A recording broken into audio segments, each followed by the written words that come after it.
June 15, 2025 was a bright, windless day. The sky was a clear western blue, and the pine-scented air shimmered with early summer heat. Just after 9 a.m., parishioners began arriving at St. Elias, an old wooden church built in 1889 and lovingly maintained by generations of local hands. Its white-glabbed walls were faded, the steeple crooked, but its heart remained strong.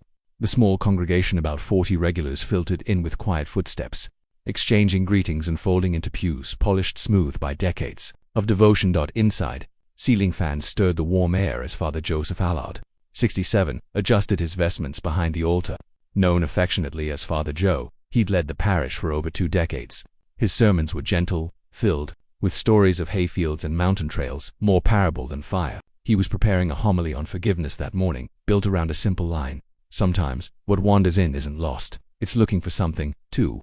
Outside, few noticed the disturbance down near the river. A group of cyclists reported seeing a large animal move through the underbrush along Cotton Hollow Trail just after 8:45 a.m., but assumed it was an elk. No alarms were raised.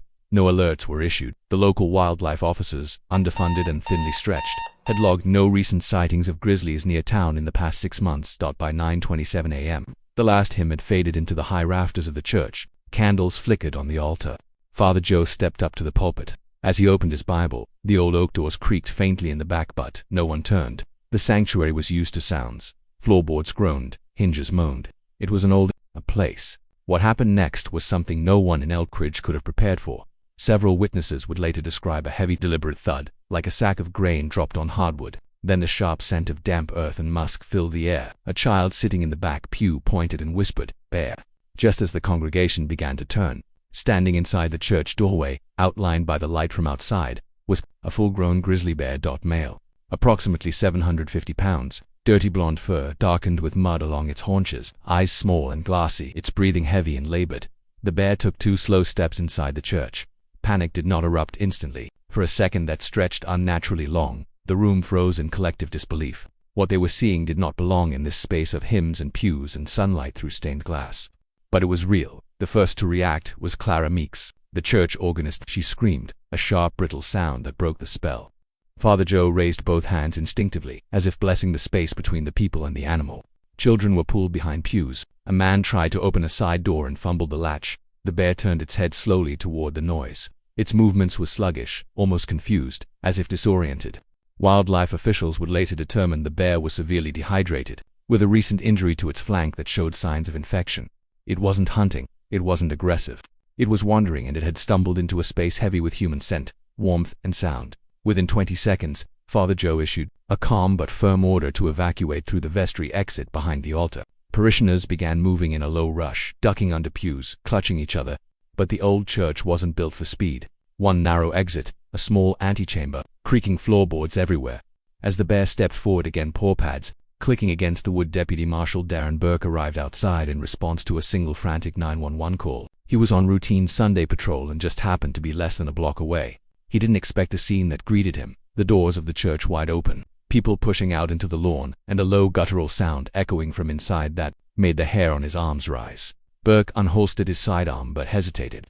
Firing inside a packed building risked chaos, and besides, something in the way the bear moved told him this wasn't a charging animal, it was a lost one. Inside, Father Joe was the last to remain. He'd refused to leave while anyone else was inside. As the last 2 parishioners stumbled past him through the altar side exit, he turned, expecting the bear to be upon him. Instead, the animal had stopped in the middle aisle. It had lowered its head, breathing deeply, slowly, as if exhausted by its own presence in the wrong world. That's when Father Joe, trembling, began to speak aloud, not shouting, not commanding, just speaking in the tone of a man comforting a frightened child or praying aloud into the dark. And for just a few seconds, in the cool shadow of stained glass and dust-lit beams, man and beast stood still, watching one another as if they both didn't know what to do next. It wouldn't last. Help was coming. So was noise. So was consequence. But, for one impossible moment, a grizzly bear stood inside a church during Sunday Mass, and no one died. Not yet. Outside, the lawn of St. Elias had transformed into a scene of disbelief and rising urgency. Parishioners stood in clusters, some crying, others gripping rosaries or holding children close. Several called loved ones. Others simply stared at the church, stunned, as if waiting for the old white building to exhale and explain what it had just swallowed. Deputy Burke moved slowly toward the open doors, radio clipped to his shoulder, fingers twitching against the holster at his hip. He spoke in low tones, requesting wildlife support, EMT standby, and backup from county. His voice remained steady, but his heart thudded against his ribs with each heavy breath rising from inside the sanctuary. The bear hadn't emerged. That fact alone kept the tension razor sharp. Every second it stayed inside was a second closer to something irreversible. Inside, Father Joe still hadn't moved.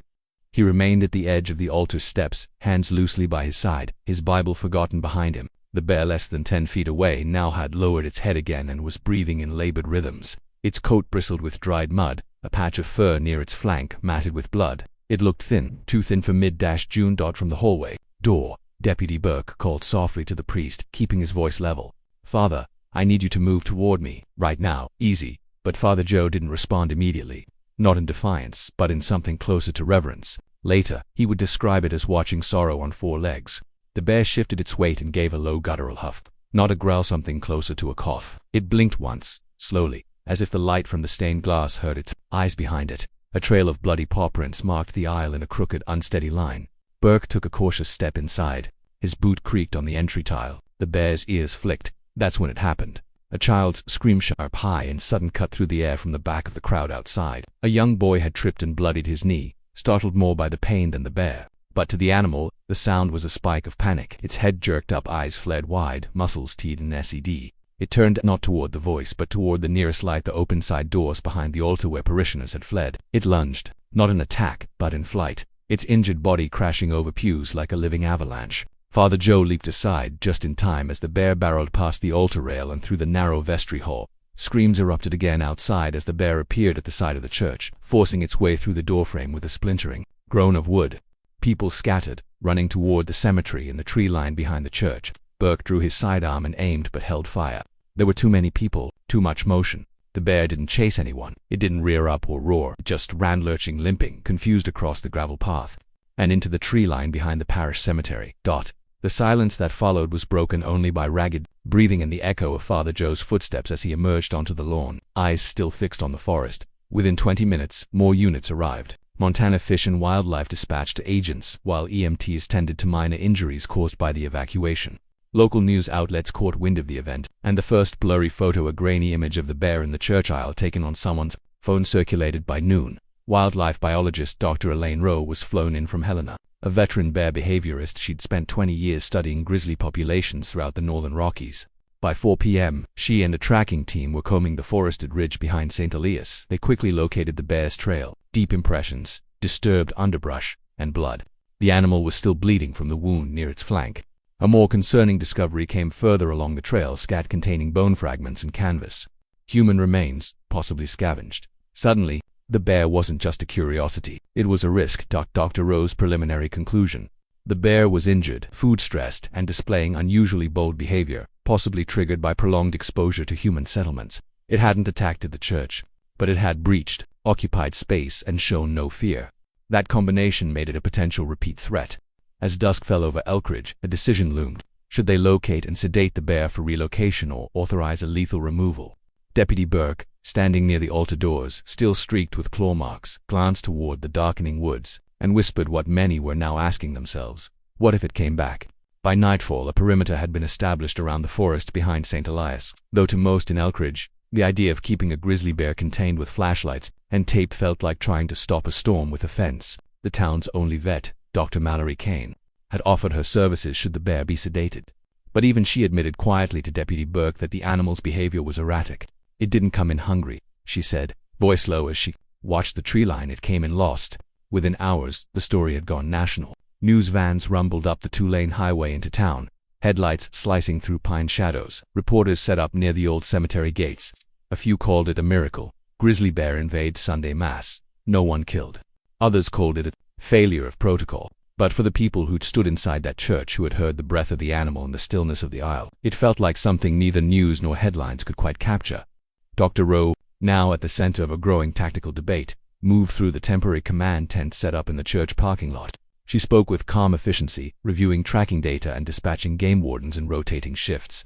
The bear's blood trail indicated it was moving uphill, toward the higher ridges above Elkridge's northern boundary, an area known as Wildman's Hollow, steep and tangled with old-growth spruce. A bad place to corner anything. At 5:14 a.m., a motion-triggered camera set up near an abandoned logging road caught the bear limping through a gap in the trees. It was moving slowly, but not aimlessly. There was intention in its steps, as if returning to something it remembered. At 6:02, a warden spotted fresh prints near Widow's Ledge. The bear had doubled back. That was the twist no one wanted to hear. "It's not leaving," Rose said grimly. "It's circling."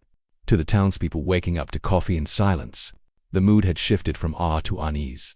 St. Elias remained closed, yellow tape draped across its front doors. Mass would be held outdoors for the foreseeable future. Children were kept home from school. Dog owners walked their pets in pairs. The bakery stopped putting scraps in the alley bins, and still, people watched the woods. The town council convened a closed-door meeting that afternoon.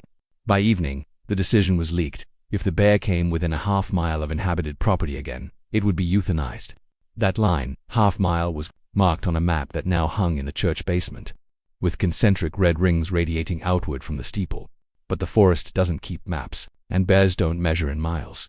That same evening, around 7:40 p.m., two hikers, married couple Sean and Lydia Farrow, emerged from the trailhead near Pelican Creek Lodge with news that froze the blood of the search team. They'd found what appeared to be an old animal den, dug into the hillside beneath a stand of fallen pine, with fresh bedding, disturbed earth and blood. Inside, partially buried, was a man's hiking boot and a shredded nylon backpack. The initials carved into the wood handle of a hunting knife found nearby matched those of a missing hunter last seen 5 weeks earlier along the edge of the national forest. Troy Wexler, 44, of Billings. Authorities had assumed Wexler had gotten lost or fallen in rough terrain. But now, under forensic lighting and the sudden weight of probability, it appeared the Grizzly, injured, underfed, and likely desperate, had not merely wandered into electric GE. It had killed before. This new evidence shifted the entire tone of the operation. Public sentiment began to crack. Where once people had spoken in hushed awe of the bear in the church, now conversations turned to dread. What if it had attacked the kids? What if Father Joe hadn't stood still? What if it returns this Sunday? By midnight, Dr. Rowe updated her field notes, the bear's behavior returning to known territory, showing no flight response. Circling populated zones fit the emerging profile of a wounded apex predator entering a conflict state. It is not hunting people, she clarified, but it is no longer afraid of them. That was the line. The invisible threshold between coexisting with nature and becoming its prey. And sometime after 2 a.m., with mist curling over the valley like breath on cold glass, motion sensors near the church cemetery triggered again. The bear had returned. The motion sensor near the cemetery wall blinked red, a silent flare in the stillness of 2:12 a.m. on the monitor inside the mobile command trailer parked behind the church. The grainy footage showed it clearly, shoulders low, head swaying. The bear moved with a slow, deliberate gait along the edge of the tree line. Its fur glistened in patches with dampness, its wounded flank still raw and weeping. It didn't roar, it didn't charge, it simply walked, as if it had every right to be there, as if it remembered the place. Deputy Burke was already on site, seated in the darkness with a thermal scope trained toward the back slope of the cemetery. He didn't need to look at the screen to know the bear was near. He felt it in the air, the pressure shift, the silence of birds gone mute. He radioed Dr. Rowe, his voice barely above a whisper. "It's back just like before, no fear." Within 10 minutes, the wildlife response team had mobilized. Tranquilizer rifles were loaded, flashlights were checked, radios hissed with static-laced orders. And still, Burke hadn't moved. From his position just behind a stone angel overlooking the graves, he watched the bear ease closer, pausing near the statue of Father Marceau, the parish's founder. The animal stood still beside the stone base, as if reading the plaque. Burke lowered the rifle, his hand hovered near the trigger. But he didn't shoot, not yet. Behind him, footsteps. In the grass, Dr. Rowe. She crouched beside him, scanning the slope. In her hand, she held the dart rifle, but her fingers were loose, on the grip. "It's not behaving like an active threat," she murmured. "But it's not avoiding us either. That's the danger." The bear turned its head. Their sense had reached it. Its breath hung visibly in the cold dawn air. It stared for a long moment, then sat back on its haunches. A gesture not of attack but of exhaustion. Burke swallowed. "It's waiting for something." The standoff held for nearly 7 minutes. A silence stretched to the edge of breaking. Cameras recorded. Reporters whispered behind vans. Children watched from upstairs windows in nearby homes. Everyone waited for someone else to decide. Then the radio crackled. The mayor calling from town hall. The order was simple. "Take it." Down road didn't move. "We can relocate it," she said into her mic. "I have a shot. Clean chest muscle. It'll drop in less than 2 minutes if it doesn't panic." But the voice on the other end was unmoved. No more chances. Burke looked at her, then at the bear, still sitting beside the statue.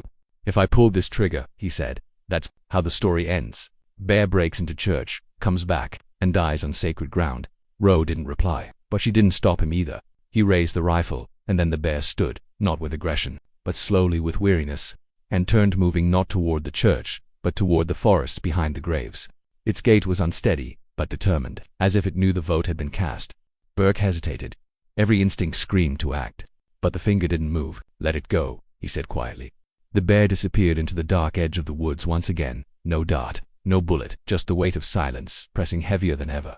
The town awoke to light rain, and the sound of distant helicopters searching the ridge. By mid-morning the air smelled of pine needles and damp earth, and the people of Elkridge carried on with a kind of quiet unease that only comes after something wild walks where it shouldn't.